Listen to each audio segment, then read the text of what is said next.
Hello friends, સચિના કિચનમાં આજે આપણે બનાવીશું વડાપાઉં, પણ એ પણ એક નવી સ્ટાઇલમાં, અને તે આપણે બનાવીશું ઓટીજીમાં.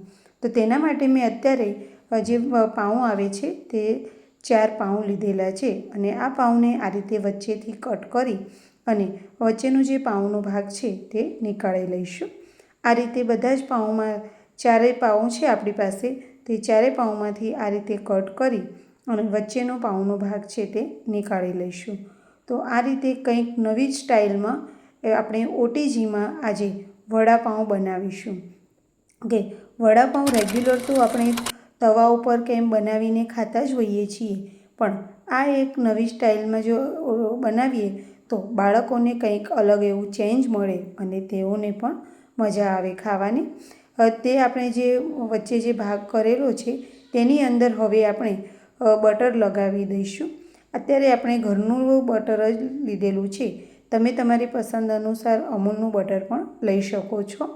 આ રીતે મેં અત્યારે ઘરનું બનાવેલું જ ફ્રેશ બટર લીધેલું છે. તો તેને અંદર જે આપણે વચ્ચે જે પાઉંનો ભાગ કાઢી લીધો તેમાં સરસ રીતે લગાવી લઈશું. અને ત્યારબાદ આપણે વડાપાઉં માટેના વડા પહેલેથી જ બનાવી અને તૈયાર રાખેલા હતા, તો આ રીતે તેની અંદર વચ્ચે મૂકી દઈશું. તો બધા જ પાઉંમાં આ રીતે સરસ એવા સેટ કરી લઈશું. તમે તમારી પસંદ અનુસારના નાના કે મોટા વડા બનાવી શકો છો. મેં રેગ્યુલર જે વડાપાઉંમાં આપણે વડા બનતા હોય છે તે બનાવેલા છે.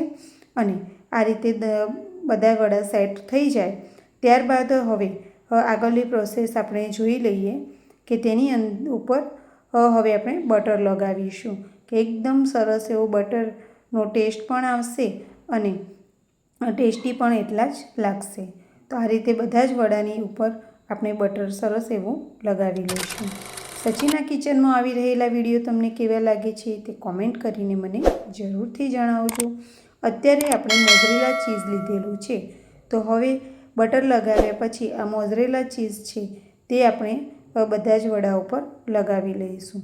અને સચિના કિચનમાં આવી રહેલા વિડીયો જો તમને થોડા પણ ગમતા હોય તો મારા વિડીયોને લાઇક અને શેર જરૂરથી કરજો.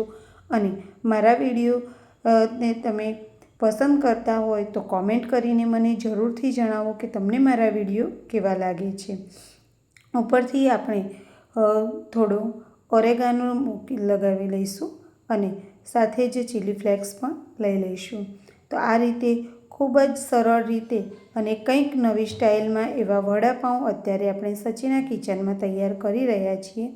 આ રીતે વડાપાઉં બનાવીશું તો કંઈક ચેન્જ પણ લાગશે અને બાળકોને પણ ખૂબ જ પસંદ આવશે.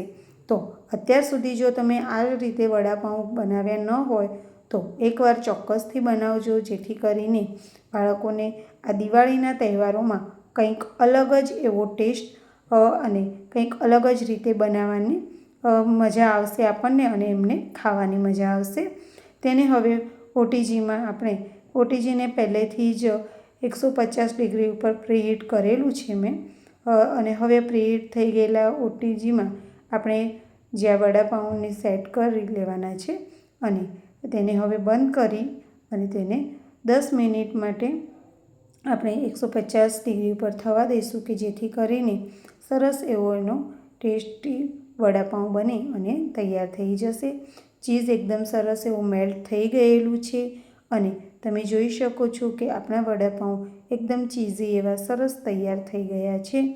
તો અત્યાર સુધી જો મારી ચેનલને તમે સબસ્ક્રાઈબ ન કરી હોય તો ચોક્કસથી સબસ્ક્રાઈબ કરી લેજો, અને તમારા ફ્રેન્ડ્સ અને ફેમિલી મેમ્બર્સને પણ જો સબસ્ક્રાઈબ ન કરી હોય તો ચોક્કસથી સબસ્ક્રાઈબ કરવાનું કહેજો, કે જેથી કરીને આવા નવા વિડીયો સાથે આપણે મળતા રહીએ અને દિવાળીના તહેવારમાં બાળકોને પણ કંઈક ચેન્જ લાગે એટલે આ અલગ જ રીતે આપણે ઓટીજીમાં નવી સ્ટાઇલથી વડાપાઉં બનાવ્યા છે. અને દિવાળીના સ્પેશિયલ કહીએ તો પણ ચાલે. Bye bye friends.